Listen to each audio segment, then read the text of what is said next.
Well, our policies in the neighbourhood, I think, have by and large been the right ones, given that any big country working with any small country is bound to create a certain amount of antagonisms. If we sit around a table with our South Asian neighbours, we can't help accounting for 70% of the population of South Asia and 80% of the GDP of South Asia. So we displace more weight around the table than the others put together, and that's unfortunately something the smaller countries are always going to resent. I mean, ask the Mexicans what they think of the Americans, and more still ask the Cubans what they think of the Americans, and so on. The same thing will happen to us.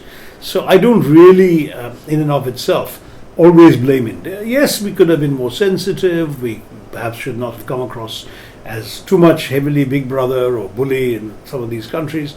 But on the whole, our policies have been sensible, and many of us have been advocating within the government.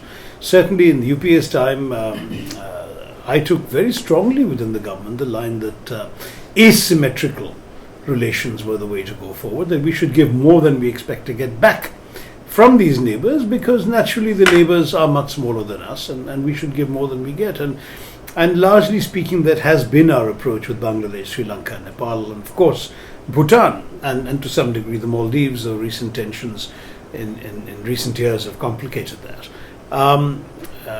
What I would suggest on this matter is that if you look at the way in which countries from SAARC rallied behind us when we objecting to URI, we said the talks in Islamabad can't go on under the SAARC rubric, and so many countries, initially 4 immediately on the first day, and then the other 3 over the next few days, that suggests that our relationships in the neighbourhood are not that bad, because if they were, then they would have actually signed up with Pakistan to oppose us. Instead, they've all gone along with us without exception. Antagonize. Did they have an option to? Oh, look, they certainly do. I mean, I still remember way back in '71 when the foreign minister of Pakistan visited Nepal during the build-up to what became the Bangladesh war. And the Nepalese foreign minister described Pakistan as a friend. Some journalist asked him at the press conference, so you've said that India is your brother, you've said Pakistan is your friend, and what's your policy? Who are you sympathizing with in all this build-up? And the Nepalese foreign minister smiled and said, yes, I did say that. India is my brother. Pakistan is my friend. He paused and said, you can't choose your brothers. So to some degree with these smaller countries, they have no choice that we are who we are, and we are right there, and they all share a neighbourhood or a border with us, more than they do with each other. But having said that, I think that there are obviously many things they gain out of being with us. Nepal and the Nepalese people have enjoyed open borders, visa-free and passport-free travel. At one point, at the height of their civil war, as many as 7 million, almost a third of their population, were living in India to escape the fighting.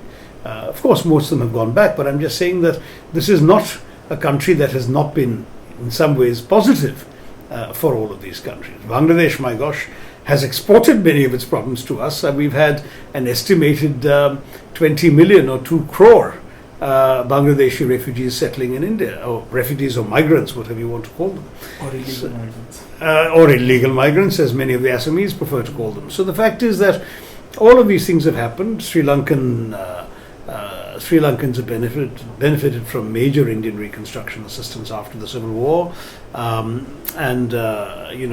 half the streets of Trivandrum are a Maldives colony half the time, and they come and do their shopping and tourism and other things there, medical visits, all sorts of things. So it's not as if these countries actually dislike us or fear us. They work with us and get a lot out of us too.